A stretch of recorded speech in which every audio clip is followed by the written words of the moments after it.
يتيما ذا مقربة أو مسكينا ذا متربة ثم كان من الذين آمنوا وتواصوا بالصبر وتواصوا بالمرحمة أولئك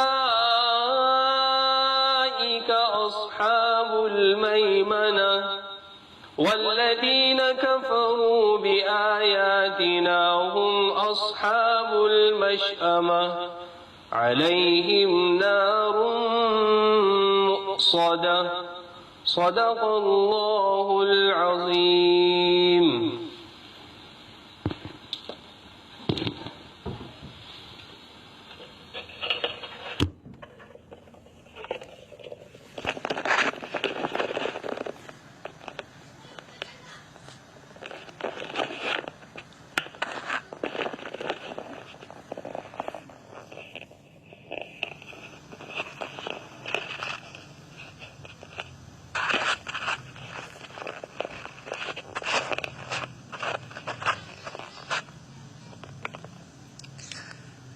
الحمد لله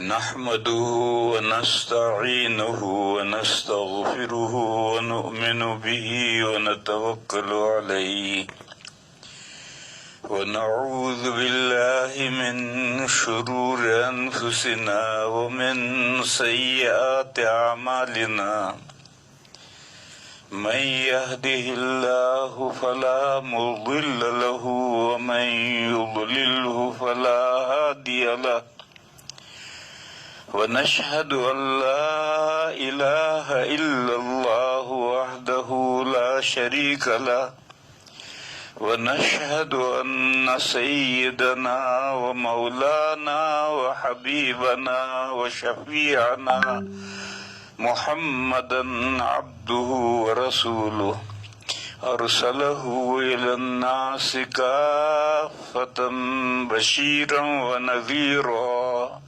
وداعيا إلى الله بإذنه وسراجا منيرا صلى الله تعالى عليه وعلى آله وصحبه وبارك وسلم تسليما كثيرا كثيرا وبعد فأعوذ بالله من الشيطان الرجيم بسم الله الرحمن الرحيم الحمد لله رب العالمين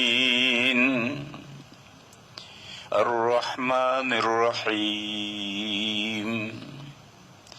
مالك يوم الدين إياك نعبد وإياك نستعين اهدنا الصراط المستقيم صراط الذين أنعمت عليهم غير المغضوب عليهم ولا الضالين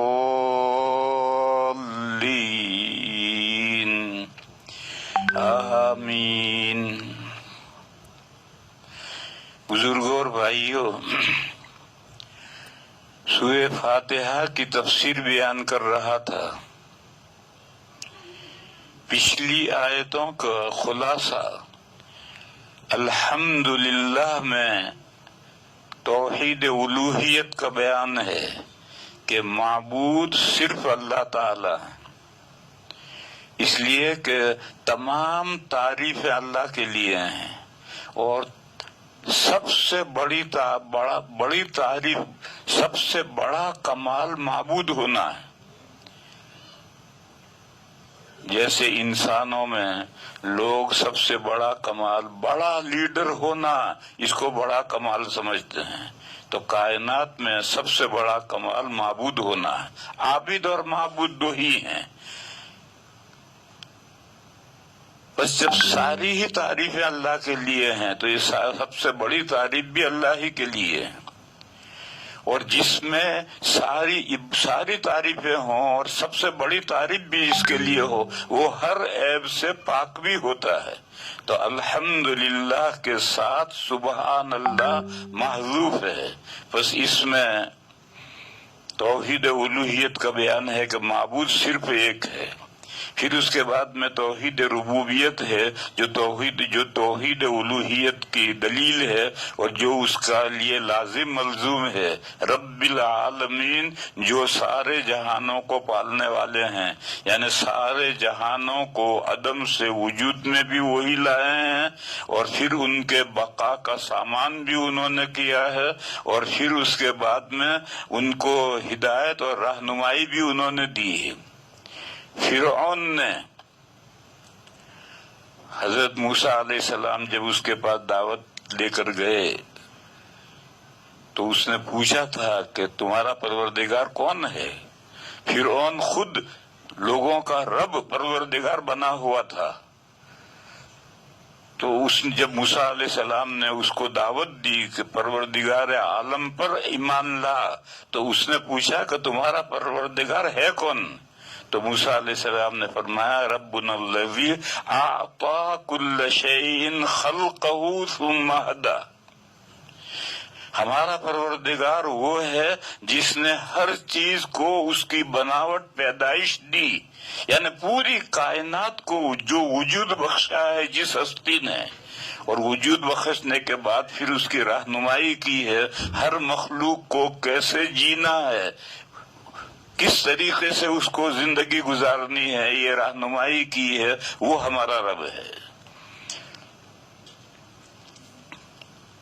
تو فرمایا کہ سارے جہانوں کے رب اللہ تعالی ہیں، انہوں نے سارے عالم کو وجود بخشا ہے اور پھر ہر مخلوق کو رہنمائی کی ہے کہ اسے زندگی کیسے گزارنی ہے۔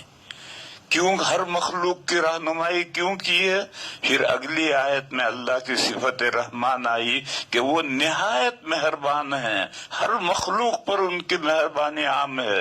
اس میں رحمت عام کا ذکر ہے، اور رحمت عام کے ساتھ اگر رحمت خاص کو ذکر نہ کیا جائے تو غلط فہمی ہو سکتی ہے، اس لیے جہاں رحمان آتا ہے اس کے ساتھ رحیم ضرور آتا ہے۔ رحمان میں رحمت عام کا ذکر ہے، رحیم میں رحمت خاص کا ذکر ہے۔ یہ رحمت خاص اس دنیا میں نہیں ہے، اس دنیا میں تو رحمت عام ہے، جبھی تو اللہ سارے جہانوں کے پالنہار ہے، اور رحمت خاص اگلی دنیا کے لیے ہے، اگلی دنیا میں یہ رحمت خاص صرف مومنین کے حق میں ہوگی۔ اس یوں پھر آگے قیامت کا ذکر آیا، مالک یوم الدین، اللہ کے جزا کے دن کے مالک ہیں، یعنی آج اس دنیا میں تو ملکیتیں تسلیم، جزوی ملکیتیں تسلیم کی گئی ہیں، لیکن دوسری دنیا جب شروع ہوگی تو اللہ کے سوا کوئی مالک نہیں ہوگا، لہذا اس وقت میں اللہ تعالیٰ اپنی رحمت خاص سے جو اپنے پر ایمان لانے والے اور اللہ کی بندگی کرنے والے بندے تھے ان کو اللہ جنت عنایت فرمائیں گے، اور جو باغی تھے، جو مانتے ہی نہیں تھے یا مانتے تو تھے لیکن مان کر کے بھی پوجتے تھے غیروں کو، تو ایسے بندوں کے لیے اس وقت میں اللہ تعالیٰ کے یہاں رحمت نہیں ہے، اللہ تعالیٰ کی غضب اور ناراضگی کا ان کو سابقہ ہوگا۔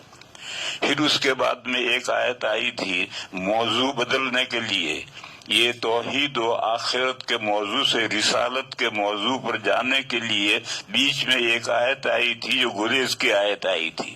وہ حدیث جو اعلیٰ درجے کی صحیح ہے، اس میں نبی پاک صلی اللہ علیہ وسلم نے فرمایا کہ جب بندہ کہتا ہے ایاک نعبد و ایاک نستعین، تو اللہ تعالیٰ فرماتے ہیں ھذا بینی و بین عبدی۔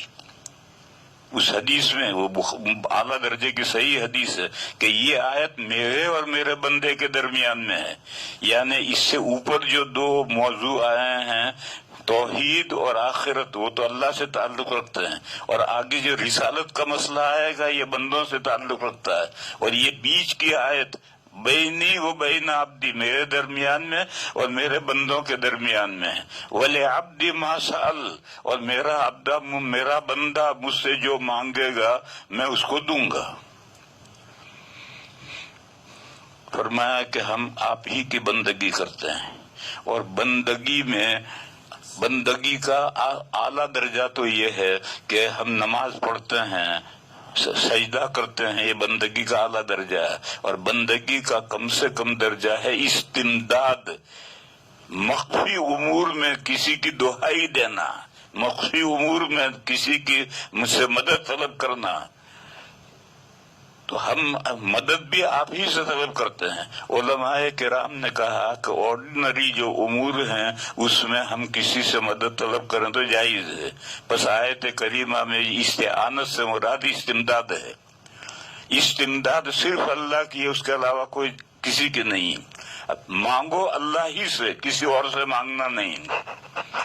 پھر اس کے بعد میں آیت آئی اہدنا الصراط المستقیم، ہمیں سیدھا راستہ دکھائیے۔ یہ ایک سوال ہے، اور یہ استمداد کے قبیل کا ہے، غیر معمولی امور کے اندر ہے، آرڈینری امور میں نہیں ہے، غیر معمولی امور میں ہے کہ ہمیں آپ راستہ دکھائیے کہ ہم دنیا میں زندگی کیسے گزاریں کہ آپ ہم سے راضی رہیں اور ہماری اگلی دنیا آخرت کامیاب ہو، ایسا راستہ ہمیں دکھلائیے۔ یہ راستہ یہ معمولی نہیں ہے۔ ایک تو یہ ہے کہ ایک آدمی کو جانا ہے کسی جگہ پر، تو اس نے گاڑی کھڑی رکھی اور کسی آدمی سے پوچھا کہ فلاں جگہ کا راستہ کون سا ہے، اس نے راستہ دکھا دیا۔ یہ حصی راستہ ہے، یہ تو آرڈینری راستہ ہے، اور یہ راستہ کہ ہمیں پوری زندگی کیسے گزارنی ہے تاکہ ہماری زندگی دنیا میں بھی کامیاب ہو اور آخرت میں بھی کامیاب ہو، یہ غیر معمولی ہے، یہ دہائی ہے کہ اہدنا الصراط المستقیم، آپ ہمیں سیدھا راستہ دکھائیے کہ ہم اس راستے پر زندگی گزار کر کے دنیا میں بھی کامیاب ہوں، آخرت میں بھی سکسیسفل ہوں۔ یہاں تک پہلے میں نے تفسیر بیان کی تھی۔ اب اس کے بعد آگے تین آیتیں ہیں، آگے تین آیتیں ہیں۔ اگر 2 آیتیں ہیں تو صراط الذین انعمت علیہم، ایک آیت غیر المغضوب علیہم ولا الضالین، 2 آیتیں ہیں، اور اگر ایک ہی آیت ہے تو پھر بیچ میں غیر پر وقفہ نہیں ہے بلکہ پوری ایک آیت ہے۔ اس میں بھائی میں اختلاف ہے کہ سورہ فاتحہ میں جو 7 آیتیں ہیں تو 7ویں آیت صراط الذین سے آخر تک ایک آیت ہے یا یہ 2 آیتیں ہیں؟ ہم امام ابو حنیفہ علیہ الرحمہ کے نزدیک یہ 2 آیتیں ہیں، اور وہاں صراط الذین انعمت علیہم پر ہمارے قرآن شریف میں ایک 5 کا ہندسہ بنا ہے۔ ایک تو گول دائرہ ہے، یہ گول دائرہ تو بالاتفاق آیت ہے، اور یہ توقیفی آیتیں ہیں، اور یہ جو 5 کا عدد ہے یہ کوفی آیت ہے، یعنی کوفہ کے جو قرہ تھے وہ یہاں آیت کرتے تھے۔ تو امام ابو حنیفہ علیہ الرحمہ بھی کوفہ کے ہیں، اس لیے امام ابو حنیفہ علیہ الرحمہ کے یہاں آیت ہے یہاں، اور یہ 2 آیتیں ہیں۔ بس بسم اللہ الرحمن الرحیم یہ قرآن کی جو مستقل آیت ہے وہ صحابہ نے یہاں لکھی ہے، وہ سورہ فاتحہ کا جز نہیں۔ تو بہرحال میں آپ کو یہ سمجھا رہا تھا کہ قرآن میں جہاں جہاں بھی 5 کا ہندسہ آئے گا تو یہ سمجھ لیں کہ کوفی آیت ہے، یہاں کوفہ کے قرہ آیت کرتے تھے۔ تو درخواست یہ ہے کہ اے اللہ ہمیں سیدھا راستہ دکھائیے۔ اب یہ سیدھا راستہ کوئی حصی تو ہے نہیں کہ یوں لیفٹ ہو جائیے، پھر ریڈ لائٹ آئے گی وہاں سے رائٹ ہو جائیے، یہ کوئی حصی راستہ تو ہے نہیں، لہذا اس کو دکھانا کس طرح دکھانا ہے؟ تو اس لیے اللہ تعالیٰ نے اس راستے کو مثبت اور منفی، پازیٹیو اور نیگیٹو دونوں طرح سے اس راستے کو مشخص کیا کہ دیکھو سیدھا راستہ یہ ہے، مثبت پازیٹیو مثبت طریقے سے فرمایا صراط الذین انعمت علیہم، یعنی ان بندوں کا راستہ جن بندوں پر آپ نے انعام فرمایا ہے، صراط الذین انعمت علیہم، جن بندوں پر آپ نے انعام فرمایا ہے ان کا راستہ دکھائیے۔ وہ بندے کون ہیں؟ سورہ نساء میں آیت ہے وَمَن يُطِعِ اللَّهَ وَالرَّسُولَ فَأُولَٰئِكَ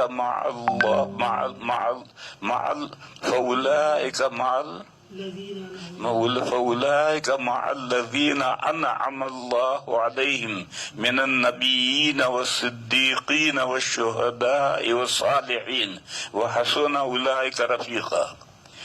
فرمایا کہ جو بندے اللہ کی اطاعت کرتے ہیں، اللہ کے احکام پر عمل مانتے ہیں اور رسول کے احکام پر عمل کرتے ہیں، ان پر اللہ تعالیٰ نے انعام فرمایا ہے، اور وہ 4 بندے ہیں: انبیاء، صدیقین، شہداء اور صالحین۔ انبیاء کو تو آپ جانتے ہیں، رسول بھی انبیاء ہیں، مگر انبیاء کا لفظ عام ہے اور رسول کا لفظ خاص ہے۔ جیسے مولوی اور مفتی، تو مولوی لفظ جو ہے یہ عام ہے اور مفتی لفظ خاص ہے۔ ہر مفتی مولوی ضرور ہوگا، لیکن ہر مولوی مفتی ہونا ضروری نہیں ہے۔ بس جو بھی رسول ہے وہ پہلے نبی ہے، نبی ہونے کے بعد رسول ہے، اور جو نبی ہے ہر نبی کے لیے رسول ہونا ضروری نہیں ہے۔ رسول وہ ہے جس کو اللہ نے نئی کتاب دی ہے اور اس کو اللہ تعالیٰ نے نئی شریعت عطا فرمائی ہے، تو وہ ہے رسول۔ اور نبی کے معنی ہے خبر دینے والا، چاہے اس کو نئی شریعت کی خبر دے، چاہے پرانے نبی کسی بڑے نبی کی شریعت کی خبر دے۔ جیسے موسیٰ علیہ السلام نبی بھی ہیں، رسول بھی ہیں، انہوں نے امت کو خبر دی، اپنے بنی اسرائیل کو خبر دی، اور ان پر تورات بھی نازل ہوئی اور ایک شریعت بھی نازل ہوئی۔ پھر موسیٰ علیہ السلام کے بعد میں 4000 انبیاء بنی اسرائیل میں آئے ہیں۔ وہ 4000 انبیاء ہیں، رسول نہیں ہیں، اور وہ 4000 انبیاء موسیٰ علیہ السلام کی شریعت ہی کی تبلیغ کرتے تھے۔ اسی لیے کہیں تو عام استعمال کرتے ہیں، کہیں خاص استعمال کرتے ہیں۔ جہاں خاص ہوگا وہاں اس سے مراد حضور ہوں گے، نبی پاک صلی اللہ علیہ وسلم ہوں گے۔ وَمَن يُطِعِ اللَّهَ وَالرَّسُولَ، یہاں رسول سے خاص رسول مراد ہے، الف لام عہد ذہنی ہے، خاص رسول مراد ہے، یعنی جو اللہ کی اطاعت کرتا ہے اور آخری نبی کی اطاعت کرتا ہے، ان کے وہ لائی ہوئی شریعت پر چلتا ہے۔ اور جہاں عام کا آنا ہے وہاں نبی آئے گا، جیسے ما کان محمد ابا احد من رجالکم ولکن رسول اللہ وخاتم النبیین۔ حضرت محمد مصطفیٰ صلی اللہ علیہ وسلم تمہارے مردوں میں سے کسی کے باپ نہیں تھے۔ حضور کے 3 یا 4 لڑکے تو ہوئے ہیں، مگر وہ بچپن میں صبیٌ بچے تھے، اسی حال میں انتقال ہوا۔ رجل مردوں کی یعنی بالغ ہونے کی عمر تک وہ نہیں پہنچے، لہذا فرمایا کہ محمد صلی اللہ علیہ وسلم تمہارے مردوں میں سے کسی کے باپ نہیں ہیں۔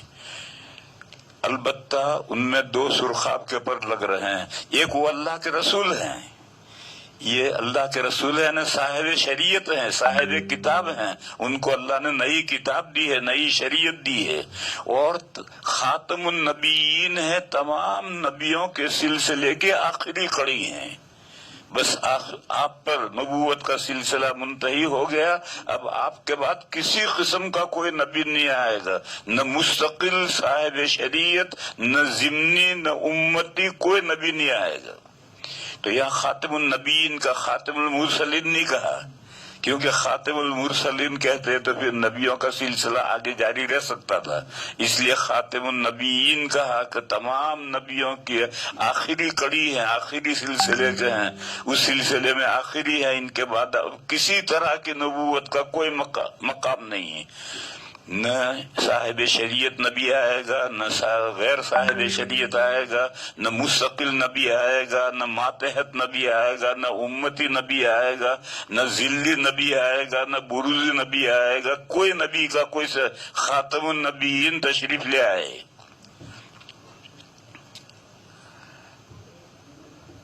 تو میں عرض یہ کر رہا تھا کہ اللہ کے 4 بندے ہیں انبیاء، اس میں رسول بھی آ گئے، صدیقین۔ صدیق کون ہے؟ صدیق کے لفظی معنی تو ہیں پھٹ سے مان لینے والا، بہت زیادہ تصدیق کرنے والا، بہت زیادہ تصدیق کرنے والا، یعنی پھٹ سے مان لینے والا، ذرا تذبذب نہ ہو۔ جیسے مثال لو، ہمارا معدہ گلاب جامن کو کیسا قبول کر لیتا ہے، منہ میں رکھا اور فوراً اگر روکنا چاہو تو بھی رکے گا نہیں، ایک دم نکل لے گا، وہ معدہ کھینچتا ہے، معدہ ہوتا ہے۔ تو جیسا معدہ گلاب جامن کو ایک دم قبول کر لیتا ہے، ایسا حق بات کو فوراً قبول کر لے، وہ صدیق ہے۔ اس کی مثال، جب معراج سے نبی پاک صلی اللہ علیہ وسلم تشریف لائے تو مشرکین کے سامنے حضور نے سب سے پہلے مسجد حرام میں یہ بیان کیا کہ آج رات میں معراج میں گیا تھا اور یہ دیکھا میں نے۔ تو لوگوں کو تکذیب کا ایک پوائنٹ ہاتھ آ گیا، انہوں نے تالیاں بجائی اور یہ کہا کہ لو، اب تک تو بہکی بہکی باتیں دنیا کی کرتے تھے، اب آسمان کی بھی بہکی بہکی باتیں کرنے لگے، خوب مذاق اڑایا۔ ان مشرکین میں سے ایک مشرک جا رہا تھا اور راستے میں صدیق اکبر ملے، حضرت ابو بکر ملے، تو اس نے کہا ابو بکر تمہارے ساتھی پاگل ہو گئے۔ کیوں بھائی، کیا ہوا؟ کہنے لگے وہ یہ بیان کر رہے ہیں کہ رات میں معراج میں گیا تھا اور یہ دیکھا اور وہ دیکھا اور وہ دیکھا اور وہ یہ دیکھا۔ تو حضرت صدیق اکبر نے کہا کہ یہ باتیں وہ کہتے ہیں کہ جی میں ابھی سن کر آ رہا ہوں۔ تو ابو بکر صدیق نے فرمایا کہ اگر وہ یہ باتیں وہ کہتے ہیں تو سب سے پہلے تصدیق میں کرتا ہوں کہ وہ صحیح کہتے ہیں۔ تو ہر وہ شخص جس میں یہ صفت ہے کہ حق بات سامنے آئے فوراً قبول کر لے۔ میں اس کی ایک مثال دوں۔ پہلے میں نے یہ بتایا تھا کہ ایک بات چلائی ہے لوگوں نے کہ سورہ ستارہ جو 12 مئی کو طلوع ہوگا تو کوارنٹو ختم ہو جائے گا اور دنیا کی سب بیماریاں ختم ہو جائیں گی، سارے ڈاکٹروں کے ڈاکٹر سو جائیں گے، سارے حکیم اللہ کو پیارے ہو جائیں گے، سارے میڈیکل بند ہو جائیں گے، سارے دواخانے ختم ہو جائیں گے۔ یہ کسی نے چلایا ہے۔ ہمارے ایک بہت بڑے حضرت بنگلور میں تھے، انہوں نے بھی یہ بات فرمائی، ایک تحریر میں لکھی، تو میں نے ان کو سب سے پہلے یہاں میں نے جو تقریر کی تھی اس میں کہا تھا کہ یہ جس حدیث میں سے یہ بات سمجھی گئی ہے اس حدیث کا یہ مطلب نہیں ہے، اس حدیث کا مطلب تو یہ ہے۔ میری یہ بات ان حضرت کو پہنچی، انہوں نے فوراً اپنا بیان دیا کہ حدیث کا صحیح مطلب یہی ہے۔ حق بات سامنے آئے، حالانکہ دوسرا قول موجود ہے، کتابوں میں دوسرا قول موجود ہے، لیکن انہوں نے وہ قول تو سارے ہوتے ہی ہیں، طرح طرح کے اقوال ہوتے ہیں۔ اقوال کے ہونے سے کوئی ضروری نہیں ہے کہ جس کہنے والے نے جو بات کہی ہو صحیح ہو۔ انہوں نے اس دوسرے قول کے ہونے کے باوجود جو جمہور کا قول تھا، صحیح قول تھا، اس کو انہوں نے قبول کر لیا۔ ان کا بیان ہے اور واٹس ایپ پر ڈالا ہوا ہے، آپ حضرات سنیں۔ یہ ان کے صدیق ہونے کی علامت ہے کہ سچ بات سامنے آئی تو فوراً انہوں نے قبول کر لی۔ پھر اس کے بعد یہ سمجھو کہ صدیق صرف مرد ہی نہیں ہوتے ہیں، اور صرف حضرت ابو بکر ہی صدیق نہیں تھے، حضرت ابو بکر تو صدیق اکبر تھے، وہ تو سب سے بڑے صدیق تھے، ورنہ صدیق تو قیامت تک ہوتے رہیں گے۔ دور نبوت کے قریب میں سے جو اعلیٰ درجے کے لوگ تھے وہ زیادہ ہوتے تھے، پھر جوں جوں قیامت کے طرف زمانہ جائے گا یوں اعلیٰ صلاحیت لوگ کم ہو جائیں گے۔ قرآن میں ہے کہ سابقین ثلۃ من الاولین وقلیل من الاخرین، سابقین یعنی اگاڑی والے، نمبر اول پہلی صف کے اندر جو لوگ ہیں وہ اگلوں میں تو بہت ہیں اور پچھلوں میں کم ہیں۔ تو یہ صدیقین، یہ سابقین ہیں۔ یہ اگلوں میں تو بہت تھے لیکن پچھلوں میں کم ہیں، مگر ہوں گے۔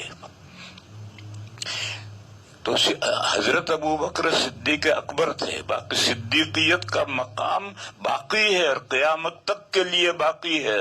بڑھے ہر وہ آدمی جس کو شوق ہے صدیق بننے کا، وہ آگے بڑھے۔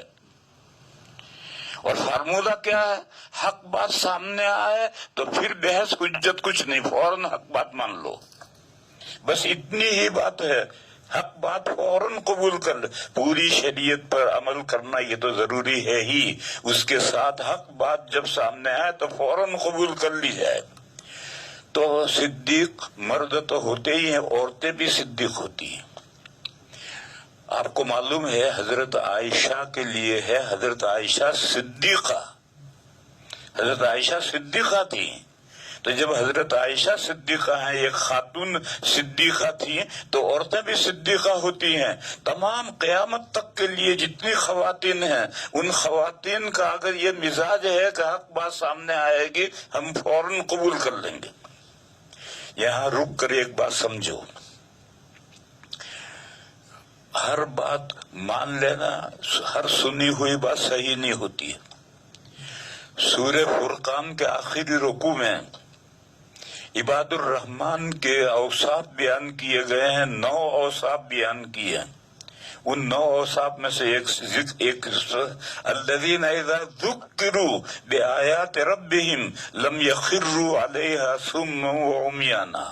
اللہ کے رحمان کے بندے وہ ہیں کہ جب ان کو نصیحت کی جاتی ہے اللہ کی باتوں کے ذریعے، اللہ کی آیتوں کے ذریعے، تو وہ اس پر اندھے بہرے ہو کر نہیں گرتے، بلکہ دیدہ و بینا سوچتے ہیں کہ یہ جو بتا رہا ہے، یہ جو مولوی بتا رہا ہے کہ اس آیت سے یہ نکلا، اس حدیث سے یہ نکلا، تو یہ اس آیت سے نکلتا ہے یا نہیں نکلتا، اس حدیث سے نکلتا ہے یا نہیں نکلتا۔ اس کی تحقیق کرنے کے بعد جب یقین ہو گیا کہ نہیں صحیح بات یہی ہے، تو پھر اس کے ماننے میں لعب و لعب نہیں ہونی چاہیے۔ میرے بھائیو، آج کل بہت کرامتوں کے نام پر بے تکی باتیں چلا دی جاتی ہیں، اور ہم یہ کہیں کہ ایسا نہیں ہو سکتا، وہ اگر کہیں کہ یہ تو عجیب بات ہے تو کہتے ہیں ایسا نہیں ہو سکتا۔ ارے ہو تو سب کچھ ہو سکتا ہے، آسمان بھی ٹوٹ کے زمین پہ گر سکتا ہے، لیکن ٹوٹ کر گرا یا نہیں گرا اس کی دلیل بھی تو چاہیے۔ میں ایک مثال دوں، لوگوں میں یہ مشہور ہے کہ حضرت اسماعیل علیہ السلام کے ایڑیاں رگڑنے سے زمزم ظاہر ہوا۔ کیا دلیل ہے اس کی؟ کوئی دلیل نہیں کہ ایسا نہیں ہو سکتا۔ بھائی سب ہو سکتا ہے۔ قرآن کریم میں ہے ایوب علیہ السلام بیمار ہو گئے تھے نہایت ضعیف، تو اللہ کا حکم آیا ارکض برجلک، اپنا پیر کی ایڑی مارو، ایڑی ماری چشمہ ظاہر ہوا، اور کہا اس کو پیو اور نہاؤ، اچھے ہو گئے۔ تو ایک بیمار نحیف اور کمزور کے ایڑی مارنے سے چشمہ ظاہر ہو سکتا ہے، قرآن میں ہے۔ تو اسماعیل علیہ السلام کے ایڑیاں رگڑنے سے زمزم کیوں ظاہر نہیں ہو سکتا؟ لیکن اسماعیل علیہ السلام کے ایڑیاں رگڑنے سے زمزم ظاہر ہوا، اس کی کوئی دلیل ہے تو لاؤ۔ دلیل تو کچھ ہے نہیں، ایک چلی ہوئی بات ہے۔ جبکہ بخاری شریف میں حضرت ابن عباس رضی اللہ تعالی عنہما کا قول ہے، جب حضرت ہاجرہ 7ویں مرتبہ مروہ پر تھی تو جہاں زمزم ہے وہاں حضرت جبرائیل ظاہر ہوئے، تو انہوں نے حضرت ہاجرہ نے وہاں مروہ پر 1 کلومیٹر کا فاصلہ ہے، وہاں انہوں نے حضرت جبرائیل نے کوئی بات کہی، وہ بات سنی اور سمجھی نہیں، تو انہوں نے کہا کہ اگر آپ کے پاس کوئی آپ اس آڑے وقت میں میری کوئی مدد کر سکتے ہو تو مدد کریں۔ تو پھر ان کو حضرت جبرائیل علیہ السلام نظر آئے، اور حضرت جبرائیل علیہ السلام نے اپنا پیر مارا، ایڑی ماری، اس سے زمین کے سوتے ٹوٹ گئے، اور وہاں فوارے کی طریقے سے، فوارہ یہ لمبا نہیں بلکہ چشمے کی طرح چھم چھم چھم چھم چھم جم جم جم جم پانی نکلنے لگا۔ اور حضرت جبرائیل نے یہ کہا کہ یہ پانی ہے، اسے پیو، یہ کھانے کا بھی کام دے گا، پانی پینے کا بھی کام دے گا، پانی کا بھی کام دے گا، کھانے کا بھی کام دے گا، اور ڈرو مت، اللہ تمہیں ضائع نہیں کریں گے۔ یہ کہہ کر جبرائیل تو غائب ہو گئے۔ اب وہ وہاں سے مروے سے دوڑی ہوئی آئی اور آ کر انہوں نے مٹی چاروں طرف کر کے پانی کو روک لیا۔ نبی پاک صلی اللہ علیہ وسلم نے فرمایا، اب دیکھو یہ حدیث مرفوع ہے، یہاں تک تو ابن عباس کا بیان تھا۔ ابن عباس حضور کے صحابی ہیں۔ حضور نے فرمایا کہ اللہ اسماعیل کی ماں پر رحم فرمایا، اگر وہ اس طرح سے مٹی کی مینڈ بنا کر کے، کنڈی بنا کر کے پانی کو روک نہ لیتی تو زمزم چشمہ بہتا چشمہ ہوتا، لیکن انہوں نے روک دیا تو بس وہ اتنے میں زمزم کا کنواں بن کر رہ گیا، آگے چشمے کے طور پر نہیں بنا۔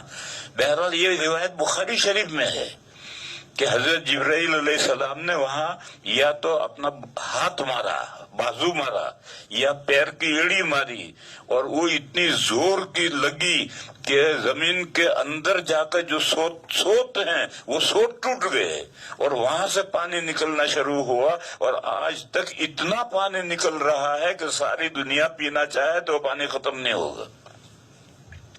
میں یہ کہہ رہا تھا کہ اب یہ بخاری شریف میں روایت ہے، اب اس کو لیں گے، یہ لوگوں کی چلی ہوئی بات لیں گے۔ لوگوں کی چلی ہوئی بات یہ ہے کہ اسماعیل علیہ السلام نے ایڑی رگڑی تو چشمہ ظاہر ہوا، مگر اس کی دلیل تو کوئی نہیں ہے، ضعیف روایت بھی نہیں ہے، بس ایک چلی ہوئی بات ہے۔ اور یہ روایت جو میں کہہ رہا ہوں تو بخاری شریف میں ہے، اور حضرت ابن عباس رضی اللہ تعالیٰ عنہما کا بیان ہے۔ اس لیے میرے بھائیوں اور میری بہنوں، یہ سمجھو کہ حق بات فوراً قبول کر لینی چاہیے، لیکن دین کے نام پر جو بھی بات پہنچے اس کو فوراً مان لینا یہ ٹھیک نہیں ہے۔ آج کل جو یہ میڈیا، پرنٹڈ میڈیا ہے اور واٹس ایپ کا زمانہ ہے، اس میں تو اتنی باتیں غلط چل رہی ہیں کہ میں خدا کی پناہ۔ ایک بات چلی ہوئی ہے کہ 6 صدی کے ایک بزرگ نے پیشین گوئی کی تھی کہ اتنے دنوں کے بعد قیامت آئے گی، وہ زمانہ بھی گزر گیا، قیامت نہیں آئی۔ پھر ابھی امریکہ میں ایک صاحب ایک چینل چلاتے ہیں، انہوں نے کہا 50 سال میں قیامت آئے گی، اور پھر انہوں نے کہا کہ امام حرم نے کہا ہے کہ 40 سال میں تو 10 سال اور تمہیں زائد دیتا ہوں۔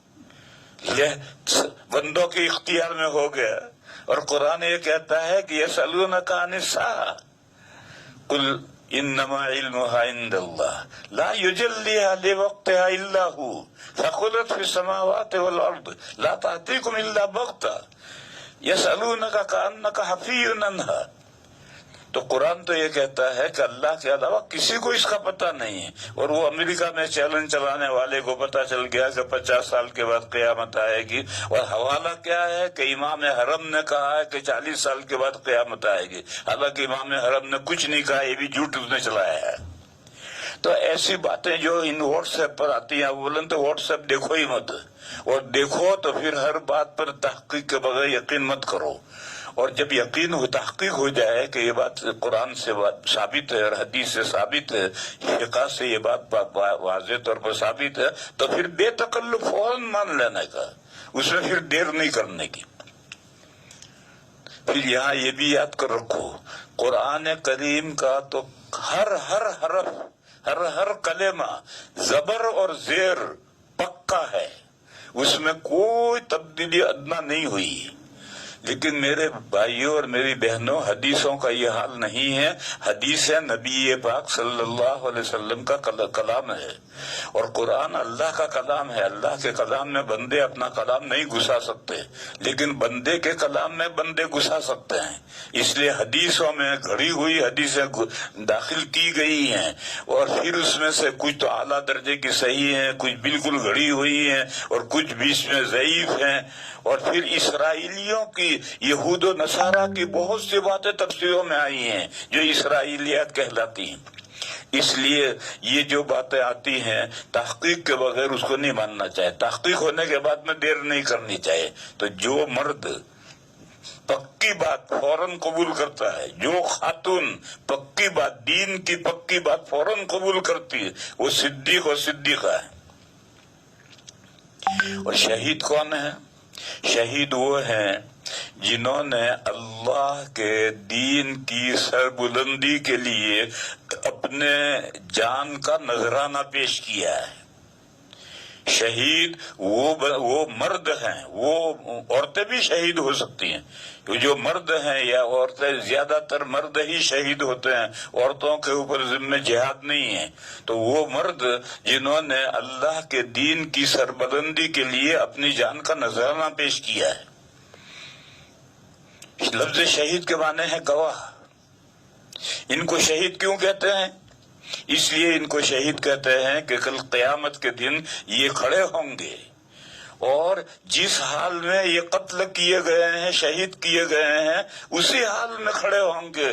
زخم لگے ہوئے ہوں گے، خون نکل رہا ہوگا، رنگ تو خون کا ہوگا لیکن بو خون جیسی بو نہیں ہوگی بلکہ مشک جیسی خوشبو ہوگی۔ اور وہاں میدان قیامت میں یہ کھڑے ہو کر کے گواہی دیں گے کہ اے اللہ، ہم ان بندوں کے پاس میں آپ کا دین لے کر گئے تھے، انہوں نے دین قبول نہیں کیا، ہمارا یہ حال کر دیا۔ تو سارے میدان قیامت میں ان کی مظلومیت ظاہر ہوگی کہ یہ خیر خواہ بن کر گئے تھے، اللہ کا دین پہنچانے گئے تھے، انہوں نے دین تو قبول نہیں کیا اور دین قبول کرنے کے بجائے ان بیچاروں کا یہ مار مار کے بھرتا بنا دیا۔ تو اس وجہ سے ان کو گواہ کہتے ہیں۔ تو شہید کے معنی تو وہ ہیں، اور گواہ ان کو اس لیے کہا جاتا ہے کہ کل قیامت کے دن وہ گواہی دیں گے۔ یہ جو شہید ہیں، ان کا ایک مسئلہ درمیان میں بیان کروں۔ جو لوگ میدان جہاد میں شہید ہو جاتے ہیں ان کو غسل نہیں دیا جاتا۔ نماز پڑھنی ہے، نماز جنازہ پڑھنی ہے یا نہیں پڑھنی ہے، اس میں ائمہ میں اختلاف ہے۔ امام ابو حنیفہ علیہ الرحمہ کہتے ہیں پڑھنی ہے، نماز جنازہ ان کی پڑھنا واجب ہے۔ امام احمد علیہ الرحمہ کہتے ہیں پڑھنی ہے مگر پڑھنا واجب نہیں ہے، مستحب ہے۔ اور امام مالک اور امام شافعی رحمہم اللہ کہتے ہیں کہ شہید کی نماز جنازہ نہیں ہے، پڑھو تو پڑھو، باقی واجب نہیں، نہ واجب ہے نہ مستحب ہے۔ تو نماز میں تو ائمہ میں اختلاف ہے، لیکن چاروں ائمہ متفق ہیں کہ ان کو غسل نہیں دیا جائے گا۔ کیوں غسل نہیں دیا جائے گا؟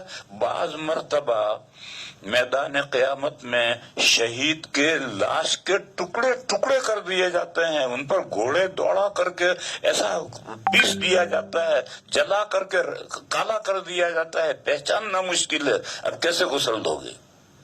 اس لیے شریعت میں ان کا غسل ہی نہیں ہے۔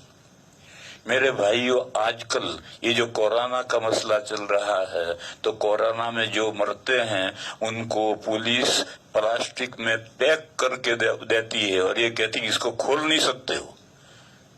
اب ان کے غسل کا مسئلہ کیا؟ تو ہماری فقہ میں مسئلہ لکھا ہے، ہماری فقہ میں مسئلہ لکھا ہے کہ ان کا غسل ہے ہی نہیں، بس بغیر غسل دیے نماز جنازہ پڑھ کے دفن کر دو۔ نماز جنازہ تو پڑھنی ہے، نماز جنازہ پڑھ کے دفن کر دو، غسل نہیں ہے۔ اور فقہ میں یہ قاعدہ بھی لکھا ہے کہ جو چیز ساقط ہو جاتی ہے وہ نہایت مجبوری میں بھی واپس نہیں آتی۔ لہذا جو لوگ فتویٰ دیتے ہیں کہ وہ پلاسٹک کو پیک کر کے دیا ہے اسی کے اوپر پانی ڈال دو یا اس پر تیمم کرا دو، یہ سب مسئلے غلط ہیں۔ اس پر پانی ڈال دینا یا تیمم کرا دینا یہ سب مسئلے غلط ہیں، ان کا غسل رہا ہی نہیں، جیسے شہید کا غسل نہیں رہا، کیونکہ بعض مرتبہ وہ اس حال میں ہو جاتا ہے کہ ہم اس کو نہلا ہی نہیں سکتے، تو اب یہ اسے پیک کر کے دے دیا ہے پولیس نے اور یہ کہا کہ کھول نہیں سکتے۔ اب کھولو گے تو جتنے کھولیں گے وہ سب بھی جیل میں جائیں گے، لہذا اب مجبوری میں اس کا جب غسل ساقط ہو گیا تو اب نہ تو اوپر پانی ڈالنا ہے نہ تیمم کرنا ہے، بس اسی حال میں نماز پڑھ کے دفن کر دینا ہے۔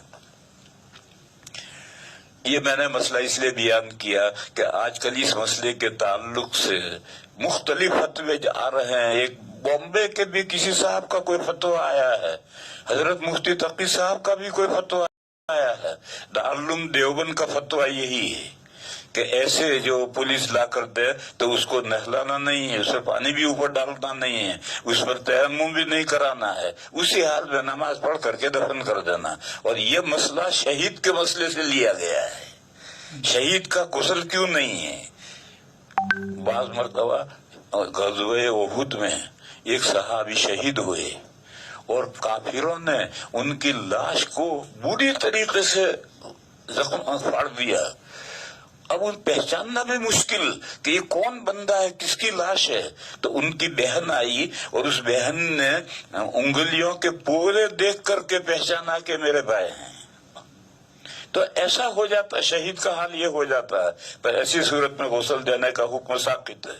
بس یہ جو پولیس کا کورونا میں مرتے ہیں پیک کر کے دیتے ہیں، اب اس کو کھول نہیں سکتے تو غسل کا حکم ساقط ہے۔ اب اوپر نہ پانی ڈالنا ہے نہ تیمم کرنا ہے، بس نماز پڑھو، نماز پڑھ کر کے دفن کر دو۔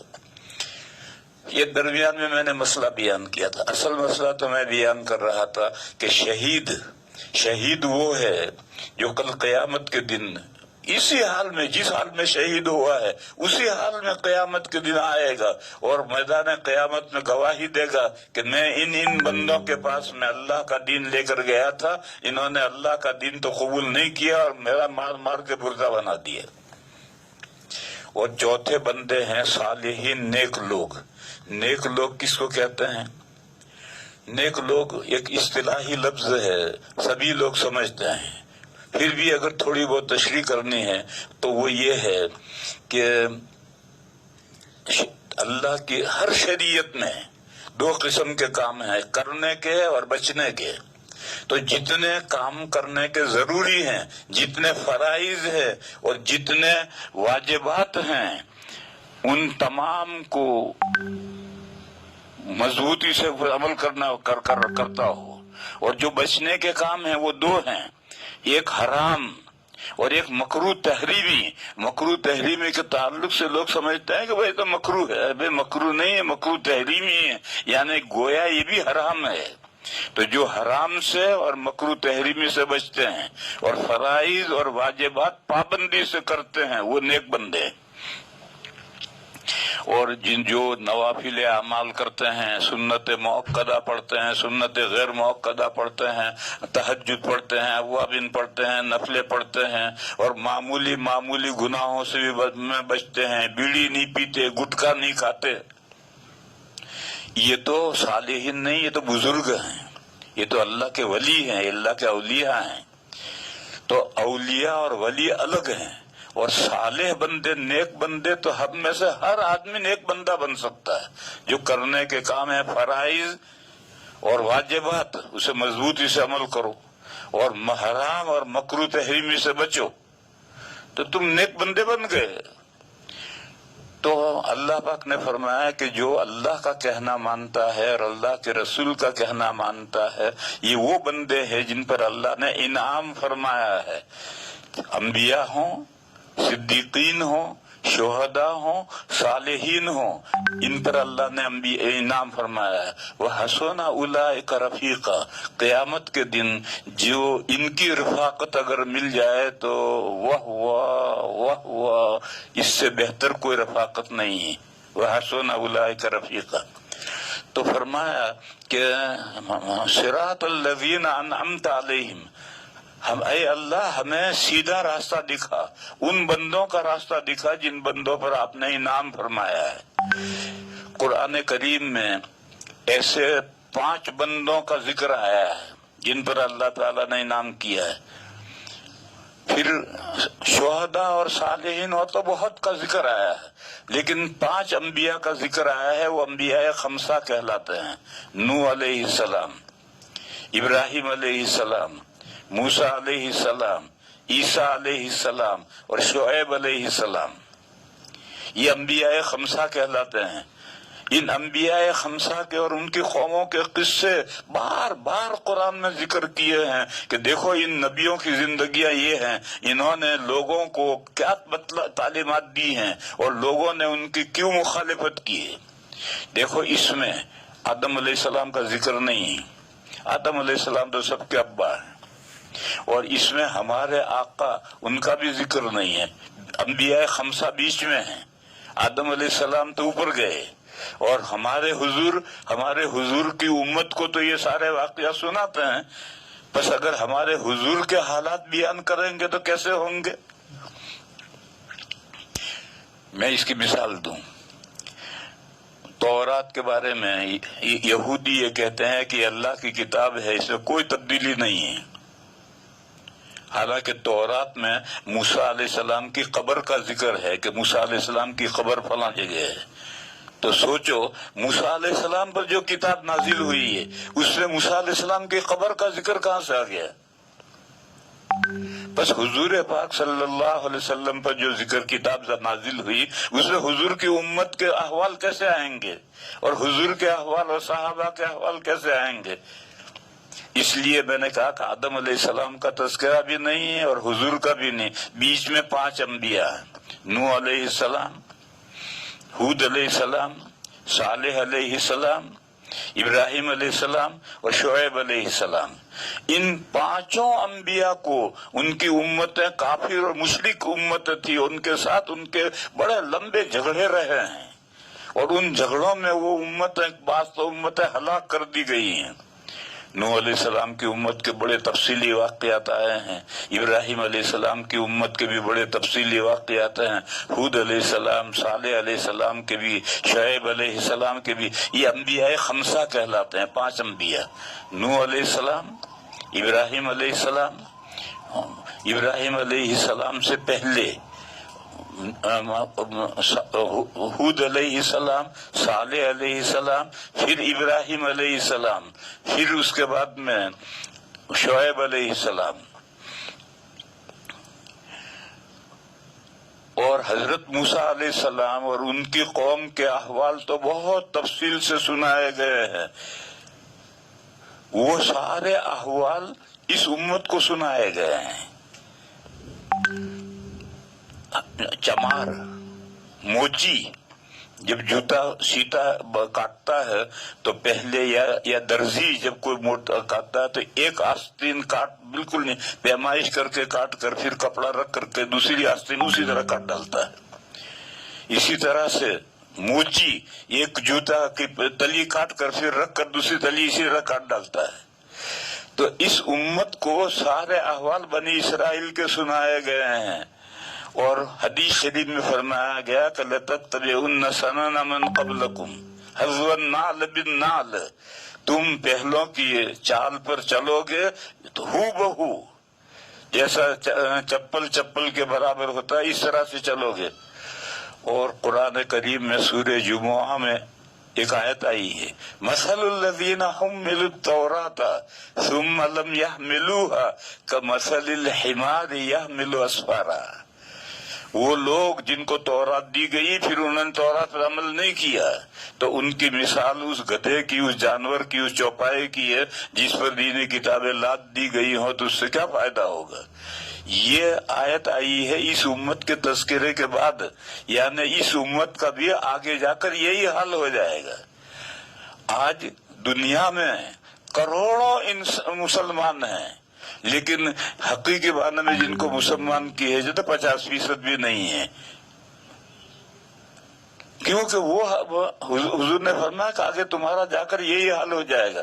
تو اس امت کا حال بنی اسرائیل جیسا نہ ہو جائے، اس لیے بنی اسرائیل کے اور موسیٰ علیہ السلام کے احوال بہت تفصیل سے سمجھائے گئے ہیں۔ باقی یہ انبیاء 5 میں نہیں ہے، انبیاء 5 میں تو نوح علیہ السلام، ابراہیم علیہ السلام، ہود علیہ السلام، صالح علیہ السلام اور شعیب علیہ السلام، کہ ان کی قوموں کے ساتھ ان کے کیا رٹا کے رہے اور کیا احوال ہوئے، ان کو دیکھو، عبرت حاصل کرو۔ بس یہ جو آیت ہے صراط الذین انعمت علیہم، تو آدھا قرآن اس کی تفسیر بن گیا ہے۔ سارا قرآن اسی سورہ فاتحہ میں سے کیسے نکلا ہے؟ ان انعمت علیہم، وہ بندے جن پر اللہ نے انعام کیا ہے، ان کے تذکرے پورے قرآن میں انبیاء 5 کے آئے ہیں۔ اور انبیاء 5 کے قصوں کے ساتھ میں نے ایک خاص بات بتائی کہ موسیٰ علیہ السلام اور ان کی قوم کے جو قصے ہیں وہ تو اس امت کو خاص طور پر الگ سے سنائے گئے ہیں، کیونکہ یہ امت کے جب احوال بگڑیں گے تو وہ بنی اسرائیل کے ان بگڑے ہوئے احوال کے جیسے ہو جائیں گے۔ تو یہ تو مثبت پہلو سے اللہ تعالیٰ نے بتلایا کہ ہمیں راستہ دکھلا ان بندوں کا جن پر آپ کا انعام ہے. پھر منفی پہلو سے بتلایا کہ ہمیں دو قسم کے لوگوں کا راستہ نہیں چاہیے. ایک تو مغلوب علیہم جن پر آپ کا غصہ بھڑکا ان کا راستہ ہمیں نہیں چاہیے، اور ایک گمراہ جو آپ کا راستہ کھویا، آپ کے راستے سے جو ہٹے ان کا راستہ بھی ہمیں نہیں چاہیے. یعنی جو گمراہ بندے یہ منفی پہلو سے نفی کی کہ ان کا بھی راستہ نہیں ان کا بھی راستہ نہیں. میرے بھائیوں، ہمیشہ ایک تو وہ لوگ ہیں جو دین پر ہیں ہی نہیں اور شروع سے ہی نہیں ہیں، اور ایک وہ ہیں جو دین پر تھے اور دین پر ہو کر پھر دین سے نکل گئے، اور ایسے نکل گئے جیسے آٹے میں سے بال کھینچ لیا جاتا، گوندے ہوئے آٹے میں سے بال کھینچ لیا جاتا، ایسے نکل گئے. جیسے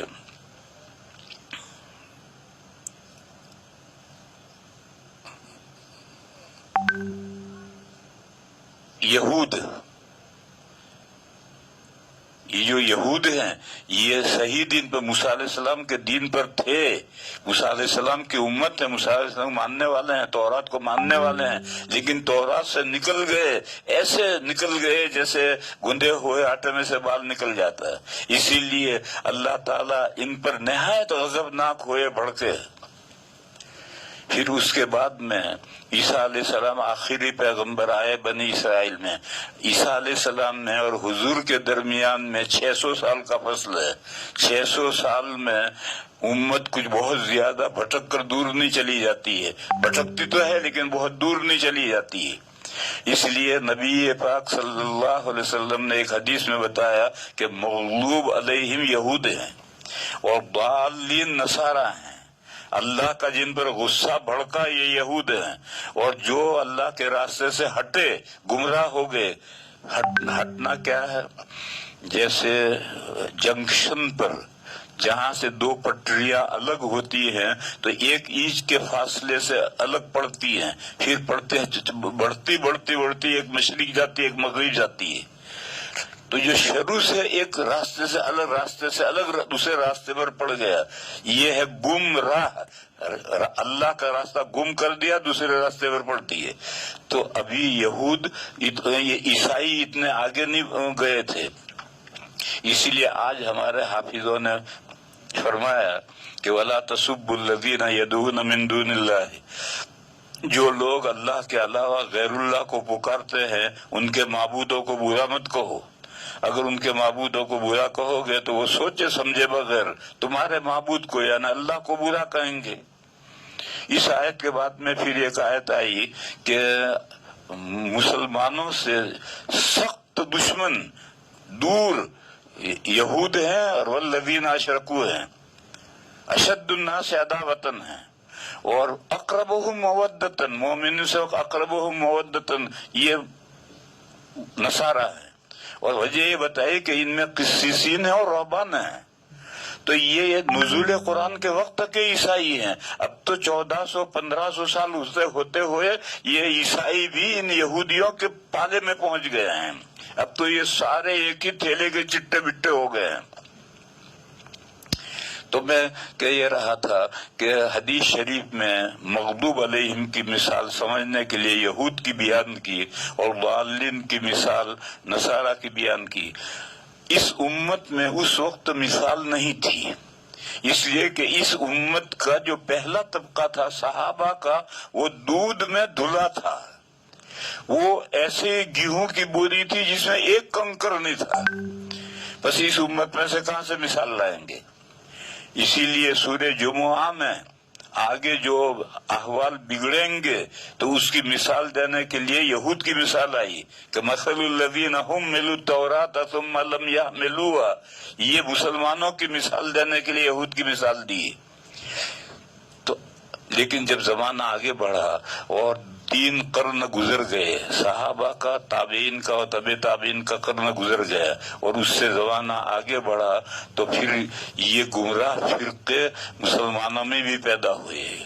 پھر مسلمانوں میں جو گمراہ فرقے ہیں، کچھ تو ہیں جو بالکل ٹوٹلی اسلام سے نکل گئے، جیسے قادیانی اسلام سے نکل گئے، خوجہ اسلام سے نکل گئے، باطنیہ اسلام سے نکل گئے. یہ تو سب مغضوب علیہم کی مثال ہیں. اور ایک وہ ہیں کہ جو اسلام سے نکلے نہیں ہیں، لیکن بہرحال اہل السنہ والجماعہ کے پاتھ پر، راستے پر ہیں بھی نہیں، اس سے بھٹک گئے ہیں، دوسرے راستے پر پڑ گئے ہیں. ایسے بہت سے فرقے ہیں مسلمانوں میں. آپ اس کو بیان کریں کہ دنیا کے تمام مفتی جن فرقوں کو غیر مسلم قرار دیتے ہیں وہ مغضوب علیہم ہیں، اور دنیا کے تمام مفتی جن کے غیر مسلم ہونے پر متفق نہیں ہیں وہ ضالین کی مثال ہے. دوسرے الفاظ میں یوں سمجھیں کہ جن کے پیچھے نماز جائز نہیں ہے وہ مغضوب علیہم کی مثال ہے، اور جن کے پیچھے نماز نہیں پڑھنی چاہیے مگر پڑھ لی جائے تو ہو جاتی ہے وہ ضالین ہے. تو کہا کہ ہمیں ان سے بھی بچا اور ان سے بھی بچا. یہ جو مغضوب علیہم ہیں ان سے بھی بچا، یعنی اے اللہ ہم قادیانی نہ بن جائیں، اے اللہ ہم خوجہ نہ بن جائیں، اے اللہ ہم کرامتہ نہ بن جائیں، اے اللہ ہم باطنیہ نہ بن جائیں، اے اللہ ہم شیعہ نہ بن جائیں. یہ مغضوب علیہم سے بچا. اور ضالین سے بھی بچا، اے اللہ ہم مودودی نہ بن جائیں، اے اللہ ہم غیر مقلد نہ بن جائیں، اے اللہ ہم پجامے نہ بن جائیں، اے اللہ ہم لنگی نہ بن جائیں. یہ ہمارے فرقے ہیں، ان سے بھی ہمیں بچا. یہ منفی پہلو سے مشخص کیا کہ ان کا راستہ ہمیں نہیں چاہیے، اور یہ مثبت پہلو سے مشخص کیا کہ ان منعم علیہم کا راستہ ہمیں چاہیے.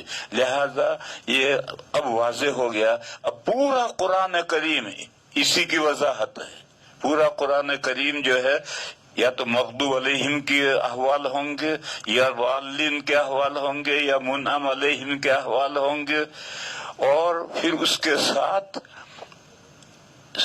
باقی جو احکام صراط مستقیم یعنی زندگی کیسے گزارنی ہے اس دنیا کے اندر، اس کے احوال بھی سب آئیں گے. یہ سورہ فاتحہ میں یہ اتنے مضامین ہیں. اب یہ مسئلہ سب رسالت کا ہے.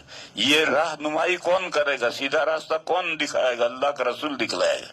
بس یہ رسالت کا مسئلہ ہے. اور یہی یہی دین اسلام کے 3 بنیادی مسئلے ہیں. ایک اللہ معبود ایک ہے، اسی کی بندگی کرو، اس کے علاوہ کسی کے سامنے کسی سے نیاز خم مت کرو. تیسرا قیامت کی تیاری کرو، اس دن رحمت خاص ہوگی، اس رحمت خاص کو حاصل کرنے کے لیے کوشش یہاں سے کر کے جانا ہے.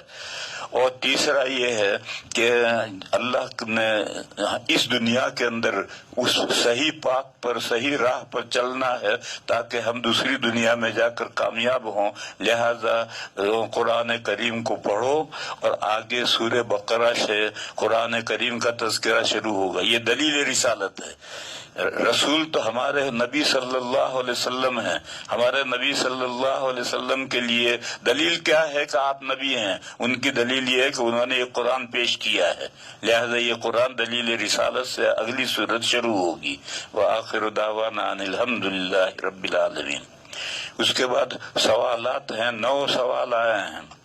لہذا اس وقفے میں یہ سوال بھی مختصر طریقے پر جلدی تھوڑے سوالات کے جواب دوں گا. پہلا سوال یہ ہے کہ دادی حوا اگر آدم علیہ السلام کی پسلی سے پیدا نہیں ہوئی تو پھر کس طرح پیدا ہوئی؟ جواب،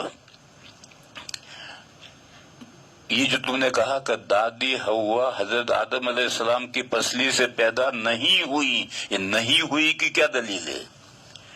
جتنی روایت ہے اس سلسلے میں وہ سب اسرائیلیات ہیں، اور تفسیروں میں یہ سب اسرائیلیات آئے ہیں. اور اسرائیلیات میں بائبل میں آج بھی یہ مضمون ہے. اور ایک بائبل فوٹو والی ہے، اس فوٹو والی بائبل میں تو پورے صفحے میں فوٹو ہے. ایک باغ ہے، اس درخت کے نیچے ایک مرد سویا ہے.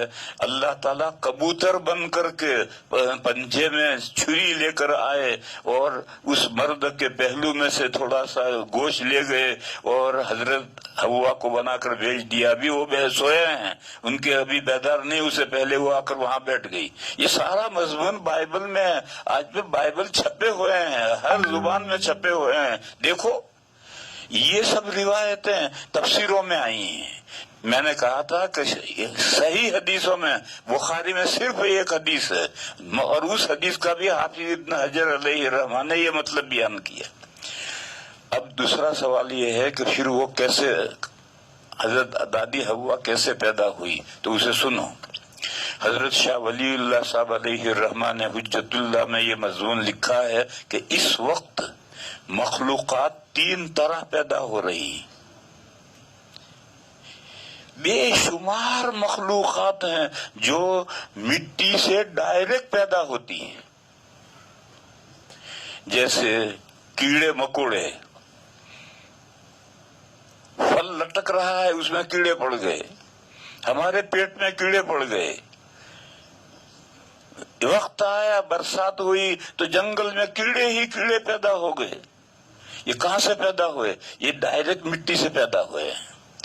بارش ہوتی ہے، تم نالی میں دیکھتے رہو، تمہیں کچھ نظر نہیں آئے گا، اور مینڈک پیدا ہو کر کود کر کے پھٹک دے کے چلا جائے گا اور ٹر ٹر کرنے لگے گا۔ تو بے شمار مخلوقات ہیں جو ڈائریکٹ مٹی سے پیدا ہوتی ہیں، پھر ان میں توالد و تناسل نہیں ہوتا ہے، جب تک ان کی زندگی ہے وہ زندہ رہ کر کے پھر مر جاتی ہیں، تو یہ ان کی قیامت آ گئی۔ مجھے یاد ہے برسات میں جنگل میں ایک کیڑا پیدا ہوتا، مخمل جیسا سرخ، راتڑیا ہم کہتے تھے۔ تو ایک خاص مہینہ آیا کہ بس جنگل سارا راتڑیوں سے بھر جاتا تھا، اور 15 دن کے بعد میں سب ختم، کہاں گئے اللہ جانے کہاں گئے۔ تو ایک تو مخلوقات آج بھی بے شمار مخلوقات ڈائریکٹ مٹی سے پیدا ہو رہی، دوسری وہ مخلوقات ہے کہ جو مٹی سے بھی پیدا ہوتی ہے اور پھر ان میں توالد و تناسل بھی ہوتا ہے، جیسے مچھلی۔ ایک تالاب ہو، چاروں طرف سے کوئی پانی کے آنے کا راستہ نہ ہو، اور تالاب کے اندر 5-10 سال ہوتے ہوتے اس تالاب میں مچھلیاں خود بخود پیدا ہو جائیں گی۔ پھر ان مچھلیوں کے اندر توالد و تناسل بھی ہوتا ہے، مچھلی انڈا بھی دیتی ہیں، انڈوں میں سے بچے بھی نکلتے ہیں۔ اور تیسرے بڑی مخلوقات ہیں، گھوڑا، اونٹ، مرغی، یہ وہ، انسان، جنات وغیرہ وغیرہ، یہ جو بڑی مخلوقات ہیں ان کے پہلے 2 فرد ڈائریکٹ مٹی سے بنائے گئے، پھر اس کے بعد میں ان میں توالد و تناسل شروع ہوا، اب توالد و تناسل ہو رہا ہے، اب دوبارہ مٹی سے نہیں بنتے۔ اور وہ جو رسل صاحب کہتے ہیں کہ انسان بندر سے ترقی کر کے انسان بن گیا، وہ بنا ہوگا، وہ بندر سے بنا ہوگا، ہم تو نہیں بنے۔ بندر کے اندر بھی جو پہلے 2 فرد ہیں وہ مٹی سے بنے ہیں، اور انسانوں میں جو پہلے 2 فرد ہیں دادا دادی وہ بھی مٹی سے بنے ہیں۔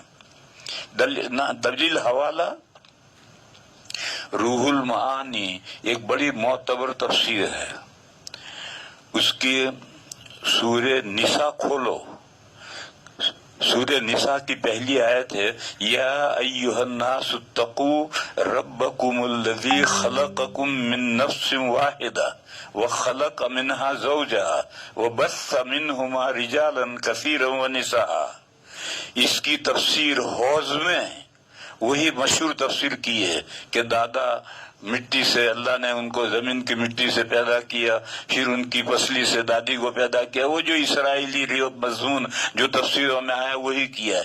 وہیں حاشیے میں حضرت جابر رضی اللہ تعالی عنہ کے ایک شاگرد ہیں محمد باقر رحمت اللہ علیہ، تابعی ہیں، ان کا قول لکھا ہے، اور لکھا ہے کہ خلقت حواء من بقیت طینۃ آدم، پھر 12 لکھ کر لکھا ہے منہو، یعنی یہ حاشیہ کسی نے نہیں بڑھایا بلکہ تفسیر والے نے ہی یہ حاشیہ لکھا ہے کہ حضرت دادا آدم کو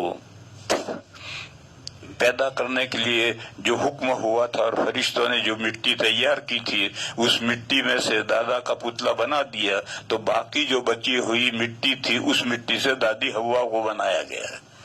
یہ روح المعانی کے سورہ نساء کے پہلی آیت کی تفسیر کے حاشیے میں ہے، اور حضرت امام باقر یہ حضرت جابر کے شاگرد ہیں، ان کا قول لکھا ہے کہ خلقت حواء من بقیت طینۃ آدم، یہ دوسرا قول ہے۔ پھر مسئلے دو ہیں، ایک مسئلہ تو یہ ہے کہ ہر عورت مرد کی پسلی سے بنی ہے، یہ تو بداہتاً غلط ہے۔ ہر عورت کسی نہ کسی مرد کی پسلی سے بنی ہے تو غلط ہے۔ کیوں؟ بہت سی عورتیں مرد کے اس کے شوہر کے پیدا ہونے سے پہلے پیدا ہو جاتی، لڑکی پیدا ہو جاتی ہے، ابھی تو لڑکا تو وجود میں نہیں آیا تو اس کی پسلی سے کہاں پیدا ہوئی۔ اور بہت سی لڑکیاں ہیں زندگی بھر شادی نہیں کرتی تو وہ کس کی پسلی سے پیدا ہوئی۔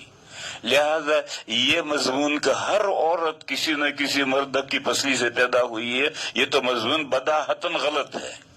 ہاں، دادی دادا کی پسلی سے پیدا ہوئی، یہ بائبل سے یہ مضمون تفسیروں میں آیا ہے، صحیح حدیثوں میں یہ مضمون نہیں ہے۔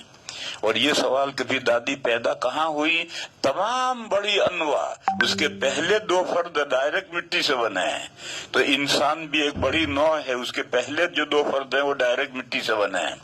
یہاں رک کر ایک بات سمجھو، یہ مولویوں کے سمجھنے کی بات ہے، ہر ایک کے سمجھنے کی بات نہیں ہے۔ وہ یہ ہے کہ یا ایھا الناس اتقوا ربکم الذی خلقکم من نفس واحدہ، نفس واحدہ کی تفسیر کرتے ہیں آدم علیہ السلام۔ یہ تفسیر متعین نہیں ہے، نفس سے مراد انسان کا نفس ہے جس کو نفس ناطقہ کہتے ہیں۔ اللہ نے تم سب انسانوں کو نفس انسان بنایا، انسان کا جو نفس ہے نفس ناطقہ اس سے بنایا ہے، اور اس کا جوڑا بنایا ہے، مرد اور عورت کا جوڑا بنایا ہے، یعنی دو صنفیں بنائی ہیں، ایک صنف مرد ایک صنف عورت۔ وَبَثَّ مِنْهُمَا رِجَالًا كَثِيرًا وَنِسَاءً، پھر ان دونوں سے بہت مخلوقات پھیلائی۔ بہرحال یہ جہاں قرآن میں جہاں جہاں نفس آیا ہے اس نفس سے مراد نفس ناطقہ، آدم علیہ السلام مراد نہیں ہے۔ اور اس کی یہ تفسیر میری تفسیر ہے ہدایت القرآن، اس میں سورہ نساء کے شروع میں بہت تفصیل سے میں نے یہ سمجھایا ہے کہ یہ نفس سے مراد نفس ناطقہ ہے، جو تمام انسان مردوں کا اور عورتوں کا مشترک نفس ہے۔ اس نفس سے اللہ نے جوڑا بنایا، مرد و زن کا، زوجن کے معنی بیوی نہیں، زوج خلق منہا زوجہا، زوجہا کے معنی بیوی نہیں، جوڑا، اس مرد اور عورت دونوں آئے، پھر اس جوڑے سے بے شمار نسل پھیلی آگے۔ بس اتنی تفسیر، لیکن لوگوں میں جو بات چلی ہوئی ہے اور وہ اتنی دماغوں میں بیٹھی ہوئی ہے کہ بخاری شریف کے حاشیے میں بھی یہی لکھا ہے۔ جہاں یہ کل میں نے بخاری کی حدیث بیان کی تھی کہ ان المرأة خلقت من ضلع، عورت پسلی سے پیدا کی گئی، وہاں حاشیے میں بھی یہی لکھا ہے، اور وہ حاشیہ بھی بہت بڑے آدمی کا حاشیہ ہے۔ حضرت مولانا احمد علی صاحب محدث سہارنپوری کوئی معمولی آدمی نہیں، بہت بڑے آدمی تھے، مگر انہوں نے وہ حاشیہ ادھر ادھر کتابوں میں سے نقل کیا ہے، انہوں نے اپنی طرف سے کچھ نہیں لکھا۔ بس یہ جو کتابوں میں اقوال ہوتے ہیں ان اقوال کے پیچھے اگر دلیل ہے تو ٹھیک ہے، اگر دلیل نہیں ہے تو پھر بغیر دلیل کے کوئی چیز نہیں مانی جاتی۔ اور قرآن میں بھی کوئی واضح بات نہیں ہے کہ عورت دادی دادا کی پسلی سے بنی ہے، ایسی کوئی واضح بات قرآن میں نہیں ہے، حدیث میں بھی، صحیح حدیث میں بھی نہیں ہے۔ اور دوسری جن حدیثوں میں یہ بات ہے وہ سب بائبل سے آئی ہوئی حدیثیں ہیں، اسرائیلی حدیث ہیں۔ اس کے بعد پھر سوال ہے، دوسرا سوال ہے کہ تراویح کی نماز 4 رکعت کر کے پڑھنا جائز ہے یا نہیں؟ 4 نہیں، 6 رکعت کر کے پڑھو، 8 رکعت کر کے پڑھو، سب جائز ہے۔ 8 سے زیادہ 10 رکعت ایک سلام سے پڑھنا مکروہ ہے۔ کوئی بھی نفل نماز، تراویح کی تو تخصیص نہیں ہے، کوئی بھی نفل نماز ہے، ائمہ ثلاثہ کے یہاں تو یہ ہے کہ افضل دو دو ہے، لیکن امام اعظم کہتے ہیں کہ 4 ایک سلام سے افضل ہیں، اور 6 بھی ایک سلام سے جائز ہے، 8 بھی ایک سلام سے جائز ہیں، 8 سے زیادہ ایک سلام سے پڑھنا ٹھیک نہیں۔ پر تراویح اگر 4 پڑھے، 6 پڑھے، 8 ایک سلام سے پڑھے، سب جائز ہے، 8 سے زیادہ خلاف اولا ہے۔ نبی پاک صلی اللہ علیہ وسلم سے 8 رکعتیں ایک سلام سے پڑھنا ثابت ہے، 8 سے زیادہ پڑھنا ایک سلام سے پڑھنا ثابت نہیں ہے۔ تیسرا سوال ہے، اگر گھر میں محرم خواتین کے ساتھ با جماعت نماز ادا کی جائے تو کیا خواتین تکبیر کہہ سکتی ہیں؟ اور خواتین کے کہنے کے بجائے جو امام بن رہا ہے مرد وہی تکبیر کہے؟ ہمارے یہاں ایک بہت بڑی غلطی ہے کہ امام صاحب مصلی پر کھڑے ہیں اور پیچھے سے کوئی تکبیر نہیں کہہ رہا تو کہتے تکبیر کہو۔ ارے بھائی ان کو کیا کہہ رہا، تو خود کہنا۔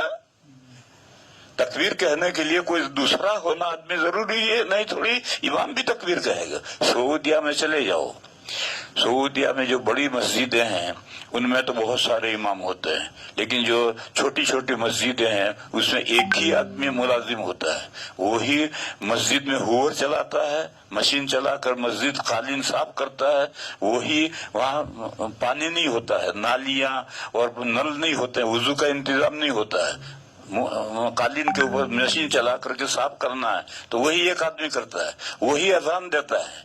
پھر جب نماز کا وقت آتا ہے تو وہی لاؤڈ اسپیکر کے پاس جا کر کے تکبیر کہتا ہے، پھر مصلی پر آ کر کے نماز شروع کرتا ہے، پڑھاتا ہے، وہاں کوئی دوسرا تکبیر کہنے والا نہیں ہے۔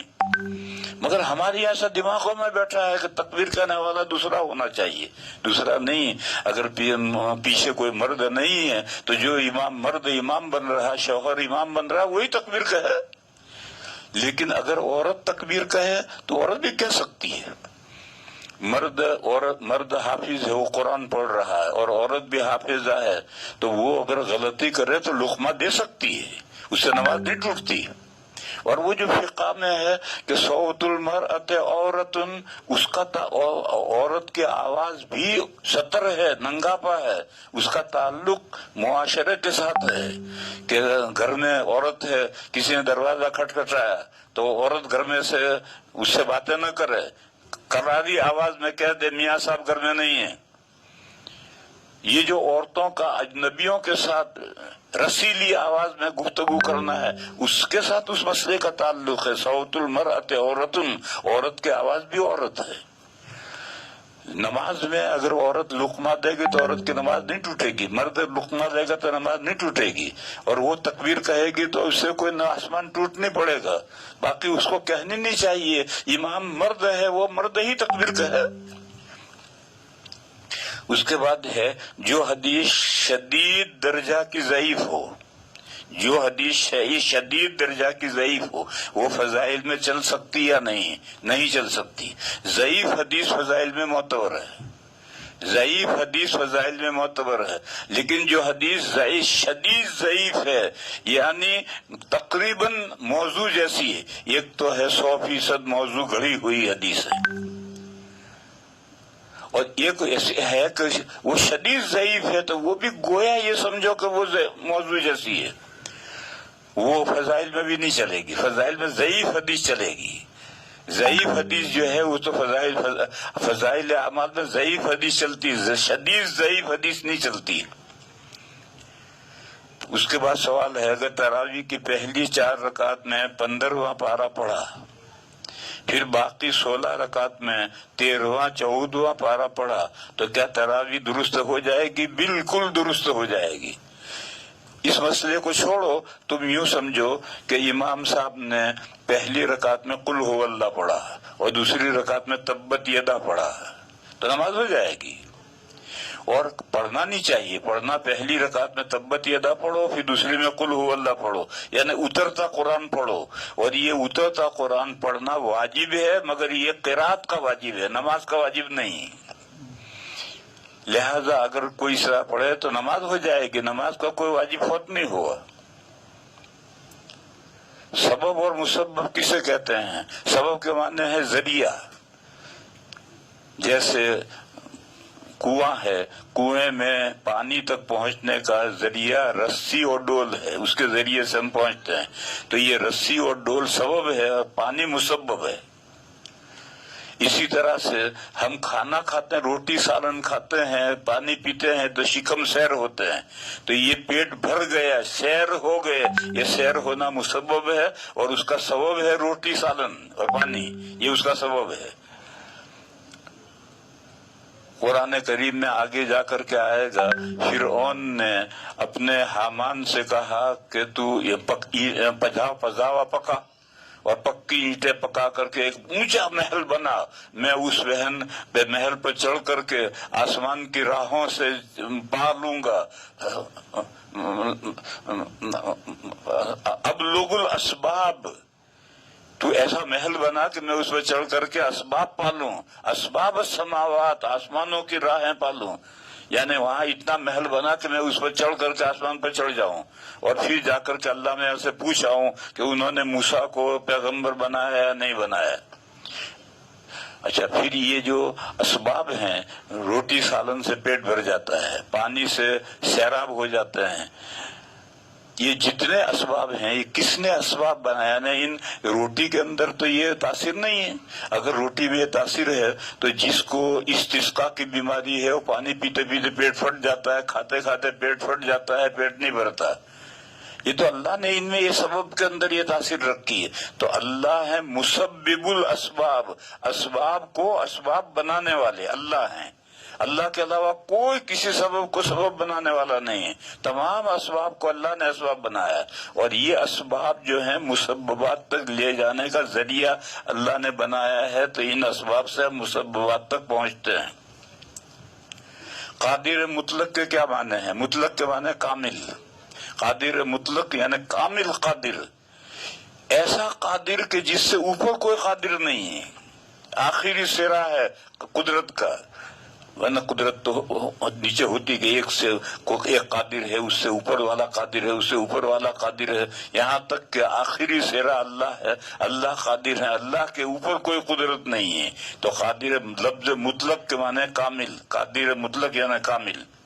ہمارے اس کے بعد سوال ہے، ہمارے بنگلہ دیش میں عوام الناس سلوک اور تصوف کے تعلق سے افراط و تفریط کے شکار ہیں۔ اس صورتحال میں ہم آپ سے یہ جاننا چاہتے ہیں کہ شریعت میں بیعت کی کیا حقیقت ہے؟ سنو پائے، یہ بڑا تفصیلی موضوع ہے۔ افراد کے معنی ہے زیادتی، آگے بڑھنا، اور تفرید کے معنی پیچھے رہ جانا، کوتاہی کرنا۔ سلوک کے تعلق سے کچھ لوگ تو یہ کہتے ہیں کہ بیعت کا کوئی جواز ہے ہی نہیں۔ ایک فرقہ ہے نجدیوں کا، اور انہی نجدیوں کے فرقے کا مودودی جو ہمارے یہاں ہیں، یہ تصوف کو مانتے ہی نہیں۔ مودودی صاحب نے تو تصوف کو چنیا بیگم لکھا ہے، چنیا بیگم کہتے ہیں افیون کو، کہ یہ پیر صاحب مریدوں کو یہ افیون کھلا دیتے ہیں اور پاگل بنا دیتے ہیں۔ تو یہ مودودی اور یہ نجدی، اور آج کل سعودیہ میں زیادہ تر سب نجدی ہیں، اور یہ جو غیر مقلدین ہیں یہ بھی سب نجدی ہیں، یہ تصوف کو گھاس ہی نہیں ڈالتے، وہ کہتے کچھ نہیں ہے۔ اور ایک دوسرا فرقہ ہے جو بدعتیوں کا ہے، جو بریلویوں کا ہے، وہ کہتے ہیں کہ بیعت کے بغیر نجات ناممکن ہے۔ جس کو آخرت میں نجات چاہیے تو پیر چاہیے، بلکہ ان کے گدھے تو یہ کہتے ہیں کہ بولتے پیر، گونگے پیر سے بولتا پیر اچھا، گونگا پیر یعنی قرآن، اور بولتا پیر یعنی یہ پیر وہ اچھا۔ یہ دونوں فرقے افراط و تفریط میں ہیں۔ صحیح بات کیا ہے؟ صحیح بات یہ ہے، سنو، قرآن سے اور حدیث، قرآن سے اور صحیح حدیث سے بیعت کا ثبوت ہے۔ سورہ ممتحنہ میں آیت ہے، یا ایھا النبی اذا جاءک المؤمنات یبایعنک علی الا یشرکن باللہ۔ اس میں ذکر ہے کہ اگر عورتیں اگر آپ سے بیعت کرنے آئیں تو آپ ان شرائط پر ان دفعات پر بیعت کر لیں تو یہ بیعت کا قرآن میں ذکر آیا. اور جو حکم عورتوں کے لیے ہے وہی حکم مردوں کے لیے ہے. یہ قاعدہ یاد رکھو. نوعی احکام مرد اور عورت کے مشترک ہیں اور صنفی احکام الگ ہیں. مرد کے داڑھی نکلتی ہے، عورت کے نہیں نکلتی ہے. عورت کو حیض آتا ہے، مرد کو نہیں آتا. اس کے احکام الگ ہیں. لیکن نوعی جو احکام ہیں وہ سب کے دو ہے. مرد کو بھی نماز پڑھنی ہے، عورت کو بھی نماز پڑھنی ہے، روزہ رکھنا ہے، زکوٰۃ دینا ہے، سب کے احکام مشترک ہیں. تو اب یہ بیعت کا جو حکم ہے یہ صنفی نہیں ہے، یہ نوعی ہے. اور جب عورتوں کے تعلق سے بیعت کا ذکر قرآن میں آیا تو یہ مردوں کے لیے حکم ہے. اور بخاری شریف میں حضرت عبادہ ابن صامت رضی اللہ تعالی عنہ کی حدیث ہے بخاری شریف میں کہ ایک مرتبہ نبی پاک صلی اللہ علیہ وسلم نے ہم سے کہا آؤ بیعت کرو. یہ بیعت سلوک ہے. اور وہی دفعات جو سورہ ممتحنہ میں ہے انہی دفعات پر حضور نے مردوں کو بیعت کیا. تو قرآن سے بھی بیعت کا ثبوت ہے اور حدیث سے اعلیٰ درجے کی پکی بخاری کی حدیث سے بھی بیعت کا ثبوت ہے. مگر اس کے ساتھ سنو میرے بھائیو، بیعت آخرت میں نجات کے لیے ضروری نہیں ہے. اگر آخرت میں نجات کے لیے بیعت ضروری ہوتی تو تمام مرد اور تمام عورتیں حضور سے بیعت ہوتے. حالانکہ تمام صحابہ حضور سے بیعت نہیں تھے، تمام صحابیات حضور سے بیعت نہیں تھے. خاص خاص صحابہ بیعت تھے، خاص خاص صحابیت بیعت تھی. اور جو عورتیں بیعت تھی ان کا جب تاریخ میں تذکرہ آتا ہے تو یہ جملہ آتا ہے کانت من المبایعات. یہ خاتون بیعت کرنے والی خواتین میں سے ہے، اس سے ان کا مقام و مرتبہ بڑھ جاتا تھا. ایسے مردوں میں سے بھی بیعت کرنے والے خاص ہیں. اور یہ جو آج کل سلسلہ ہے کہ پیر صاحب نے مجاز بنایا، اب تو مجاز نہیں مجاز، یعنی حقیقت کا مقابل مجاز، ڈپلیکیٹ، یہ لفظ ہی غلط استعمال کرتے ہیں. مجاز بنایا، یہ جو سلسلہ ہے ہم نے آج تک کسی حدیث میں نہیں پڑھا کہ حضور نے کسی صحابی کو خلیفہ اور مجاز بنایا ہو. بیعت تو صحابہ تھے اور جن باتوں پر بیعت تھی صحابہ مضبوطی سے اس پر عمل کرتے تھے. لیکن حضور نے کسی صحابی کو اجازت دی ہو کہ تو آگے بیعت کرنا اور تو رہنمائی کرنا، اس کی کوئی حدیث ہم نے آج تک نہیں پڑھی. بس یہ جو سلسلہ ہے پھر اس کا تعلق ارشاد مانے جس کے بعد دین کا پختہ علم ہے وہ لوگوں کی دینی رہنمائی کرے گا. بیعت سے کوئی تعلق نہیں، بیعت الگ سلسلہ ہے. یہ تو ذاتی عمل کے لیے ہے. ہم نے پیر کے ساتھ جن باتوں کا معاہدہ کیا ہے ان باتوں پر مضبوطی سے ہم عمل کریں، اس مقصد سے بیعت ہے. اور لوگوں کی دینی رہنمائی کے لیے ارشاد، دینی رہنمائی کے لیے دین کا پختہ علم ضروری ہے. جس کے پاس دین کا پختہ علم ہے وہ رہنمائی کرے گا. مجھے یاد ہے جب ہمارے دیوبندیت شروع ہوئی اور شروع میں کام چلا تو ہمارے یہاں مدرسوں میں نصاب میں در مختار پوری پڑھائی جاتی تھی اور دارالافتاء اور فتویٰ کا کام کوئی نہیں بتاتا تھا.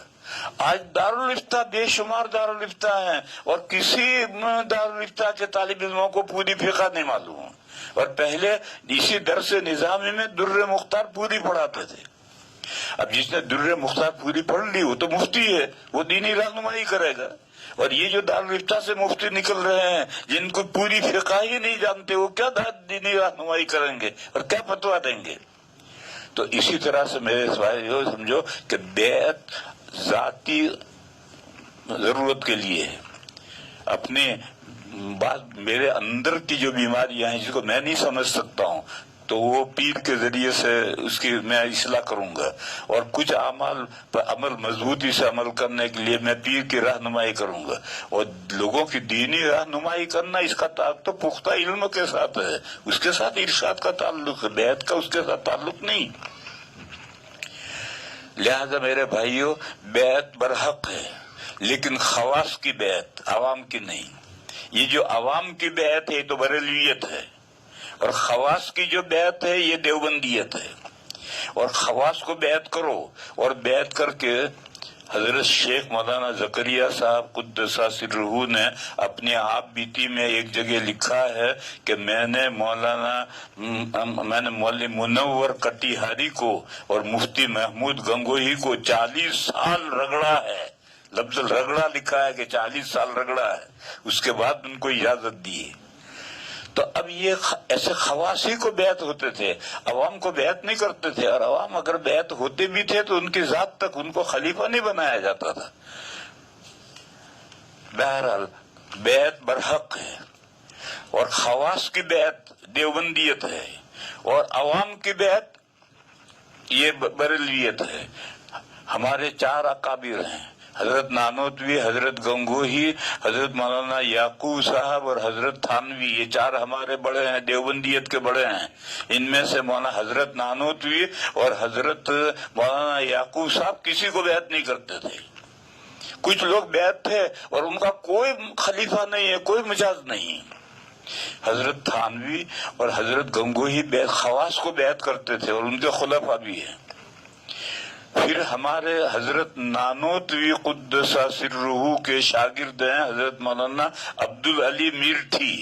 ان سے دہلی میں مدرسہ عبدالرب میں پڑھا ہے حضرت مولانا محمد نذیر صاحب پالنپوری نے. حضرت مولانا محمد نذیر صاحب کے مدرسے میں 4 سال پڑھا ہوں.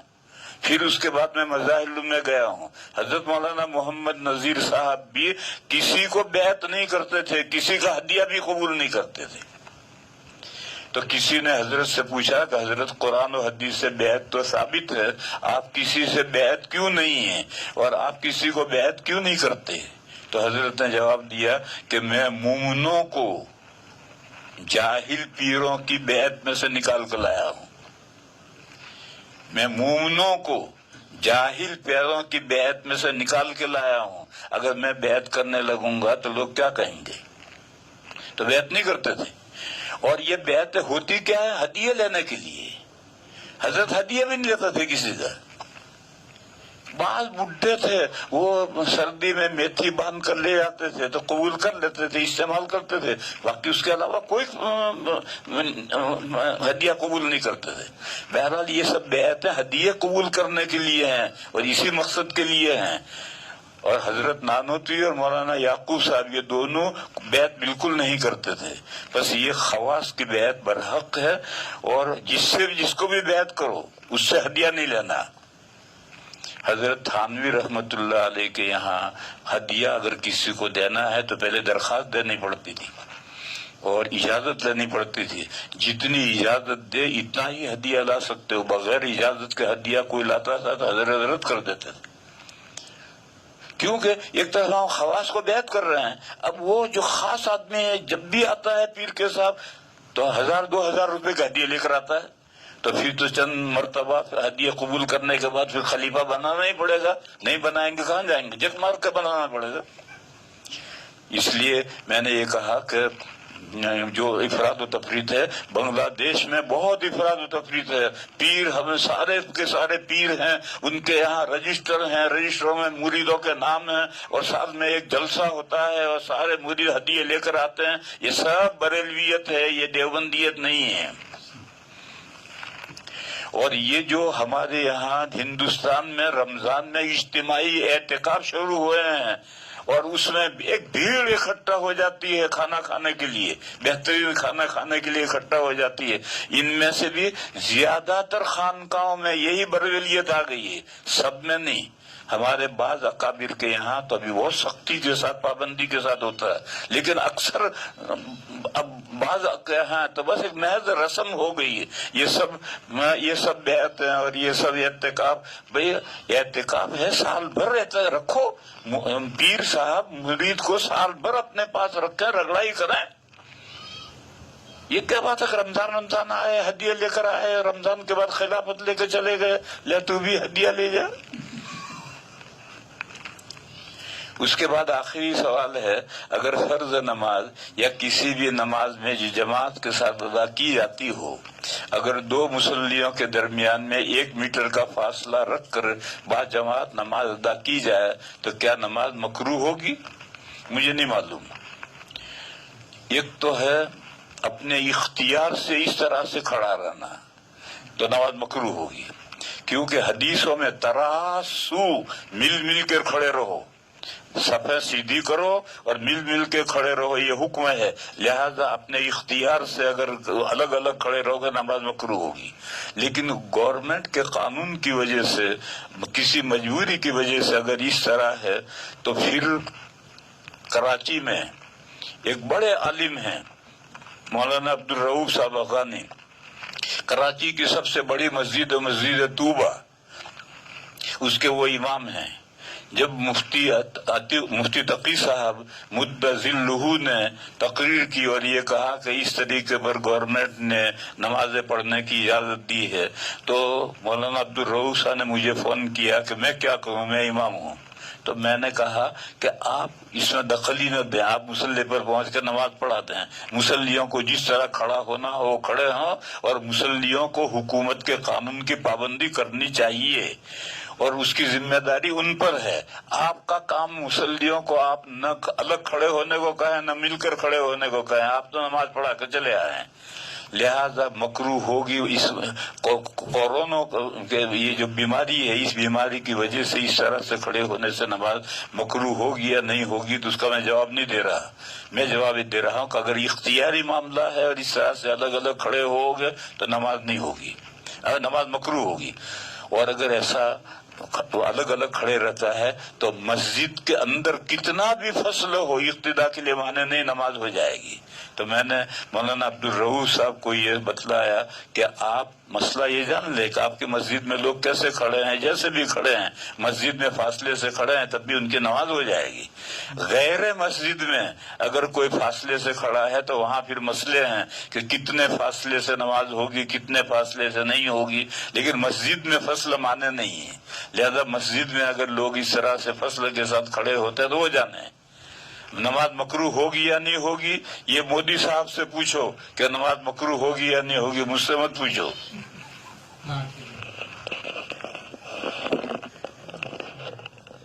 آخر دعوانا ان الحمدللہ رب العالمین.